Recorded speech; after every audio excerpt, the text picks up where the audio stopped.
गांव में चुनावी माहौल गर्म था, लेकिन इस बार की कहानी कुछ अलग थी। प्रधान पद के लिए एक ऐसी महिला उम्मीदवार खड़ी हुई थी जिसे गांव वालों ने कभी खुलकर देखा ही नहीं था। हमेशा घूंघट में रहने वाली, जब उसका चेहरा पहली बार चुनावी पोस्टर पर सामने आया तो गांव में हलचल मच गई, क्योंकि वो हुस्न की मुहूर्त निकली। उसकी सुंदरता की चर्चा चाय की दुकानों से लेकर पंचायत की बैठकों तक होने लगी। जैसे ही वो प्रधानी जीत गई, वो हवस में इस कदर डूब गई कि उसने अपने नौकर के साथ ऐसे ऐसे घिनौने काम शुरू कर दिए जिन्हें सुनकर आपके रोंगटे खड़े हो जाएंगे और आप हैरान होकर सोचने पर मजबूर हो जाएंगे कि इतनी खूबसूरत और रुतबे वाली महिला आखिर ऐसी नीच हरकतों पर क्यों उतर आए। दोस्तों, ये सच्ची घटना है बिहार के मझौरा गांव की, जहां साल 2020 के पंचायत चुनाव में एक दिलचस्प मोड़ देखने को मिला। इस गांव में संतोष महतो नाम के एक प्रभावशाली व्यक्ति पिछले 10 वर्षों से लगातार ग्राम प्रधान थे। गांव में उनका एक खास दबदबा था और लोग उन्हें एक चालाक लेकिन अनुभवी नेता के रूप में जानते थे। पर इस बार हालात कुछ अलग थे। गांव के लोगों का मानना था कि इस बार संतोष महतो चुनाव हार जाएंगे। ऐसा इसलिए कहा जा रहा था क्योंकि संतोष खुद कभी चुनाव नहीं लड़ते थे, बल्कि हर बार अपनी पत्नी को ही मैदान में उतारते थे और उसके पीछे से सारा काम खुद संभाले थे। लेकिन इस बार उनकी पत्नी दुनिया में नहीं थी। उनका कुछ समय पहले निधन हो गया था, जिससे संतोष महतो के लिए ये चुनाव पहले से कहीं ज्यादा चुनौतीपूर्ण हो गया। अपनी पकड़ बनाए रखने के लिए संतोष ने इस बार एक नया दांव चला। उन्होंने अपनी बहू संगीता देवी को चुनाव में उतारने का फैसला किया। संगीता देवी पिछले 3 सालों से इस घर की बहू थी। वो आमतौर पर ज्यादा बाहर नहीं निकलती थी और सार्वजनिक जीवन से दूर रहती थी, लेकिन अब अचानक गांव की राजनीति का चेहरा बन गई। संगीता देवी को गांव में आज तक किसी ने ठीक से देखा नहीं था। बस कुछ चुनिंदा औरतें ही थी जिन्होंने कभी उसका चेहरा देखा था। उसको हमेशा पर्दे में रखा जाता था। ना वो बाहर निकलती थी, ना ही कभी लोगों से मिलती थी। गांव के लोग तो उसके बारे में तरह तरह की बातें करते थे। कोई कहता बहुत सुंदर हो, कि कोई कहता शायद कोई राज छुपा है। लेकिन जैसे ही एक दिन चुनाव के पोस्टर में उसका फोटो छपा, पूरे गांव में खलबली मच गई। लोग हैरानी से एक दूसरे को देखने लगे। अरे बाप रे, इतनी सुंदर औरत तो हमने कभी देखी ही नहीं। उसकी खूबसूरती देखकर गांव के लोग दंग रह गए। सब यही सोच रहे थे कि इतनी खूबसूरत औरत को अब तक सबसे छुपा कर रखा गया था। अब गांव में तरह तरह की बातें होने लगी। लोग कहने लगे, अब समझ में आया कि प्रधान जी संगीता देवी को पर्दे में क्यों रखते थे। इतनी खूबसूरत औरत को भला कोई सबके सामने लाता है क्या? संगीता देवी ने चुनाव में खड़ी हुई लोग उसकी सादगी और खूबसूरती से पहले ही प्रभावित थे। अब जब उसने जनता से वोट मांगे तो गांव के बहुत सारे लोग उसे उसकी खूबसूरती की वजह से वोट देने लगे। नतीजा ये हुआ कि वो चुनाव जीत गई। अब असली खेल शुरू हुआ। प्रधान तो बन गई संगीता देवी, लेकिन असली काम कौन देखता था? संगीता के ससुर, जिनका नाम संतोष था, वही असली सत्ता चलाते थे। गांव का हर काम, हर फैसला उन्हीं के इशारे पर होता था। और संगीता का पति विक्रम, उसका तो इन सब चीजों से कोई लेना देना ही नहीं था। वो अपने में मस्त रहने वाला इंसान था। ना राजनीति से मतलब, ना गांव की जिम्मेदारियों से। जब संतोष घर पर नहीं होते थे, कोई आता था। किसी को जरूरत पड़ती थी तो उसे लौट कर जाना पड़ता था। वो मन ही मन अक्सर सोचता था, जब प्रधान घर में ही है, जो औरत है वही प्रधान है, उनकी बहू प्रधान है, दस्तखत और मोहर का काम वही करती है, तो फिर संतोष का क्या काम है? यहां आओ तो कोई काम ही नहीं होता। लोग भी इसी तरह ताना मारते हुए कहकर चले जाते। लेकिन एक दिन ऐसा हुआ कि एक आदमी को अपना कोई जरूरी कागज बनवाना था, शायद चरित्र प्रमाण पत्र या कुछ, और जो उसकी नौकरी के लिए बहुत जरूरी था। वो सीधे प्रधान जी के घर आता है, लेकिन उस दिन संतोष घर पर नहीं थे। वो किसी काम से 10 दिन के लिए बाहर गए हुए थे। अब वो आदमी आकर कहता है, भाई मुझे इस कागज पर प्रधान जी की मोहर और दस्तखत चाहिए, ये बहुत जरूरी है। नौकरी का सवाल है। द्वार पर जो है संगीता का पति विक्रम बैठा हुआ था। वो बोला, भैया मुझसे कोई मतलब नहीं है, पिताजी आएंगे तब काम होगा। वो भड़क जाता है, कहता है, यार पिताजी का इसमें क्या लेना देना है? पत्नी है तुम्हारी जो प्रधान है, घर में है, तुम एक दस्तखत और मोहर नहीं करवा के ला सकते, और मेरे नौकरी का सवाल है, ये तो कोई बात नहीं हुई। वो लड़ने लगता है, जिद पर अड़ जाता है, लेकिन विक्रम जो है मना करता है, कहता है, भाई मुझे प्रधान से मतलब नहीं है, जब तुम वोट दिए थे तब तुम नहीं सोचे थे, और अब आकर तुम मुझसे लड़ रहे हो। जब वो आएंगे तभी काम होगा, जाओ यहां से। लेकिन वो धमकी देता है, भाई मैं मुकदमा कर दूंगा, ये कर दूंगा, वो कर दूंगा, शिकायत करूंगा। विक्रम भी सोचता है कि चलो, लगता है बहुत परेशान है। उनके घर में एक नौकर था जिसकी उम्र करीब 18-19 साल थी। वो पिछले 7-8 सालों से वही काम कर रहा था।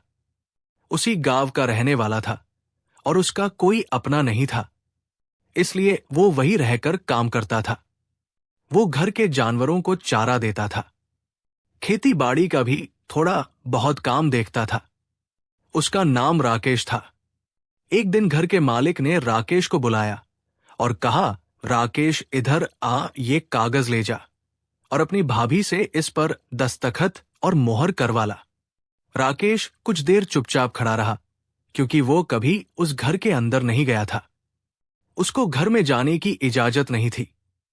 वो कहता है, भैया मैं कैसे जाऊं घर में, और मैं तो कभी जाता नहीं घर में। वो कहता है कि जा तू अंदर और जाकर बोल देना कि मैंने भेजा है। राकेश जो है वो घर में चला जाता है। पहली बार वो संगीता देवी के सामने गया था, जबकि 7-8 सालों से उस घर में काम कर रहा था, और पिछले 3-4 सालों से संगीता देवी की शादी हुई थी और घर में वो आ जा रही थी, लेकिन कभी उसकी सीधे तौर पर मुलाकात नहीं हुई थी। वो राकेश वहां जाता है। आंगन में संगीता देवी खड़ी होती है। वो सच में इतनी सुंदर होती है कि जब राकेश पहली बार उन्हें देखता है तो देखता ही रह जाता है, जैसे उसकी नजरें उन पर थम सी जाती है। संगीता देवी जब उसको देखती है तो वो भी चौंक जाती है कि ये कैसे घर में आ गया। वो बोलती है कि तुम्हें क्या काम है, तो बोलता है कि इस पर दस्तखत और मोहर करनी है, भैया ने बाहर से भेजे हैं। तो वो कुछ कहने लगती है, कहती है कि पहले मेरी जिंदगी नर्क थी, अब और नर्क हो गई है। मोहर जो है उसने कहीं पर रख दिया था। इधर उधर ढूंढने लगती है, जो स्टाम्प होता है प्रधान का वो ढूंढने लगती है। उसे मिलता नहीं है तो बहुत परेशान हो जाती है और बस भुन भुनाने लगती है। राकेश मन ही मन सोचता है, यार लगता है इसकी जिंदगी में बड़ा दुख है। आखिर ये प्रधान है, इसे तो खुश होना चाहिए, लेकिन ये तो जैसे कुछ परेशान सी लग रही है, बड़बड़ा रही है अपने आप से। वो चुपचाप खड़ा रहता है, कुछ नहीं कहता। थोड़ी देर बाद संगीता देवी कागज लेती है, उस पर स्टाम्प लगाती है और साइन करती है, और उसके बाद कहती है, ले जाओ। उसके हाथ में पकड़ाते हुए वो सोचती है कि मैं इतना बड़बड़ाई हुई सुना होगा, कहीं जाकर बाहर कुछ कहना दे। वो कहती है कि ऐसा है कि तुम बाहर जाकर कुछ बोलना मत। वो कहता है कि मुझे क्या जरूरत है बोलने की। वो चला जाता है और वहां पर वो व्यक्ति इंतजार कर रहा था। उसको कागज देता है, वो धन्यवाद करता है विक्रम का, और उसके बाद नसीहत भी देता है कि भाई एक छोटे से काम के लिए तुम अपने पिताजी का इंतजार करवाते हो, ये अच्छी बात नहीं है, ऐसे थोड़ी प्रधानी चलती है, और अब की बार पता नहीं तुम कैसे जीत गए। नसीहत देकर चला जाता है। लेकिन जो राकेश था वो सोचता है, यार सही बात ये कह रहा है, ये लोग कुछ ज्यादा ही पर्दादारी करते हैं। तभी फिर कोई आ जाता है और उसके बाद फिर वो जाता है मोहर दस्तखत करवाने के लिए। फिर वो भुनभुनाती है और उसके बाद फिर जब वो आता है तो कहती है कि बाहर जाकर कुछ मत बोलना। वो चला आता है। 1 दिन बीत गए, 2 दिन बीत गए, तीसरे दिन जो विक्रम था वो घर में जाता ही नहीं था। अक्सर वो राकेश नोटिस करता था कि ये घर में क्यों नहीं जाता है, तो उसको कहीं जाना था, कपड़े की जरूरत थी। तो वो राकेश से बोलता है कि जाओ घर में से मेरा कपड़ा मांग लाओ। वो घर में जाता है और कहता है कि भाभी जी भैया कपड़े मांग रहे हैं, कहीं जाएंगे। तो वो कहती है क्या हुआ? उनको क्या हुआ? अब वो क्या अपनी शक्ल भी नहीं दिखाएंगे? उनसे जाकर बोलो कहीं चुल्लू भर पानी में डूब मरे। अब शक्ल भी दिखाने लायक नहीं बचे लगता है। अब दोस्तों वो कपड़ा तो दे देती है, लेकिन फिर वो आता है तो कहती है कि ऐसा है कि बाहर जाकर कुछ मत बोलना जो मैंने तुमसे बोला है। वो सोचता है यार अजीब सी बात है, क्या चल रहा है उसके मन? उनमें हजारों सवाल थे, बहुत कुछ वो जानना चाहता था, लेकिन उसकी इतनी हिम्मत नहीं थी कि वो कुछ पूछे। लेकिन फिर अब कोई और आया। ऐसे ही तो कागज पर सिग्नेचर और स्टाम्प लगवाने के लिए फिर गया तो वो काफी जब बड़बड़ाने लगी तो कहने लगा कि ऐसा है कि भाभी जी आप प्रधान हैं, आपको तो गर्व होना चाहिए। आप इतना क्यों बड़बड़ाती हैं? क्या आपको ये अच्छा नहीं लगता? तो कहती है तुम्हें क्या पता मेरी परेशानी, तुम तो कभी अंदर आते नहीं हो, तुम्हें आने नहीं दिया जाता है, तुम क्या जानो मेरा दुख दर्द। उसके बाद वो चला जाता है। लेकिन जब 10 दिन बीत गए, एक दिन जब राकेश अंदर से अपना सिग्नेचर वगैरह करवा कर बाहर आने लगता है तो संगीता उसका हाथ पकड़ लेती है। अब जब हाथ पकड़ लेती है तो डर जाता है, सोचता है ये शायद अनजाने में हुआ होगा। लेकिन जब फिर वो वापस आता है तो फिर वो कहती है कि ऐसा है कि बाहर जाकर कुछ मत बोलना। उसने कहा कि क्या नहीं बोलेंगे? क्या आपने ऐसा कहा है?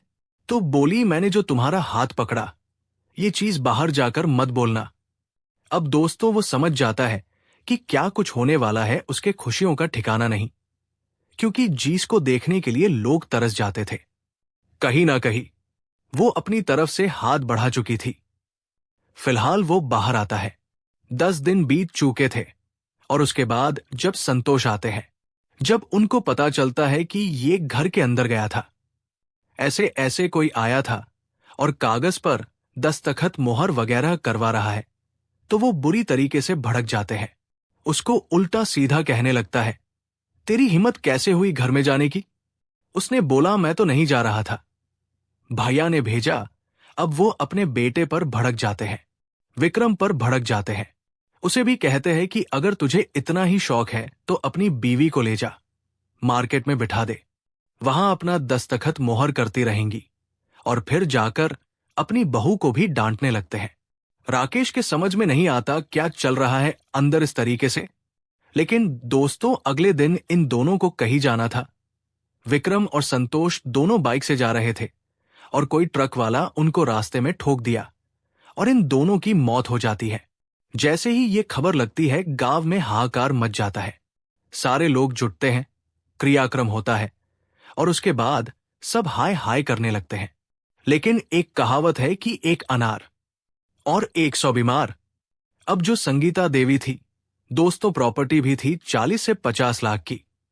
अब जीत ने भी उसके चाचा ताऊ लोग थे विक्रम के, जो कि कभी उसे वोट भी नहीं देते थे उसके पिताजी को।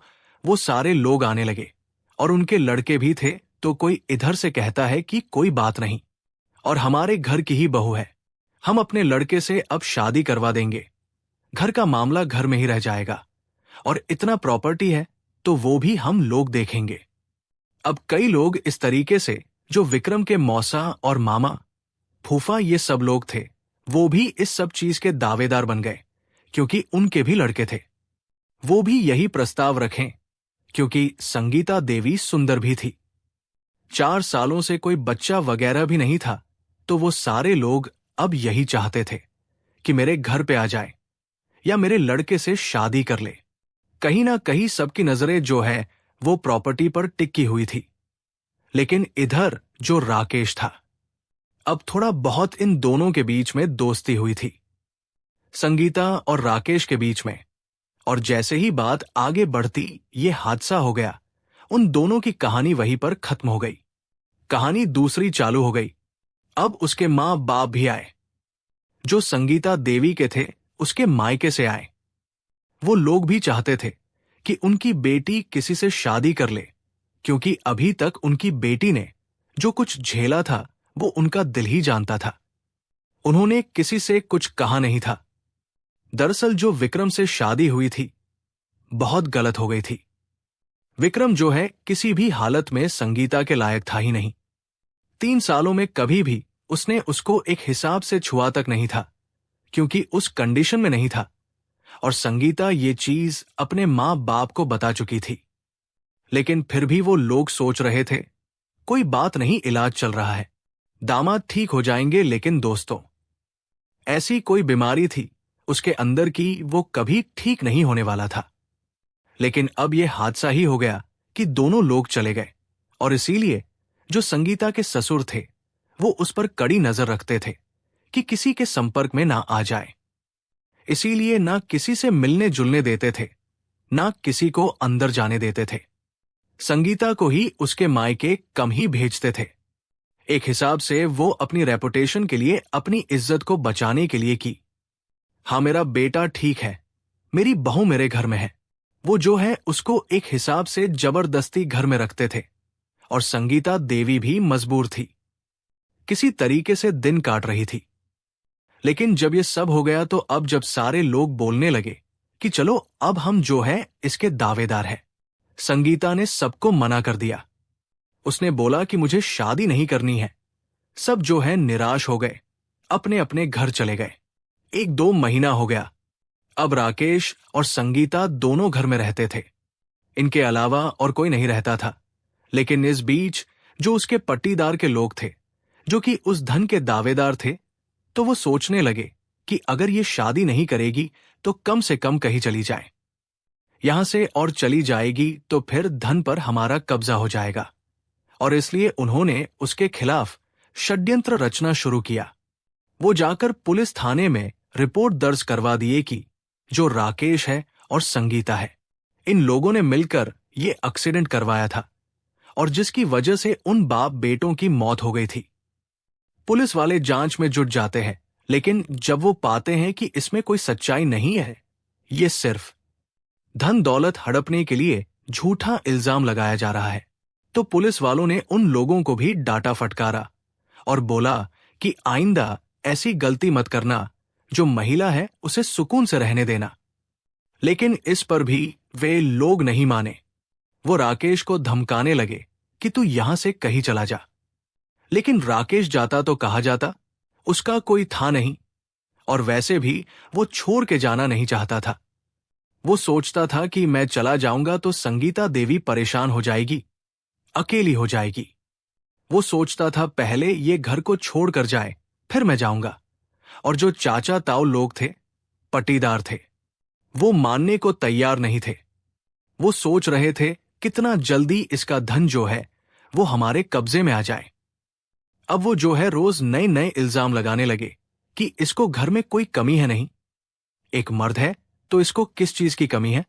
और इसके लिए उन्होंने एक दिन पंचायत बुला ली, उसके माँ बाप को बुला लिया कि हमारे घर की इज्जत खराब हो रही है, ऐसा ऐसा अंदर कुछ चल रहा है।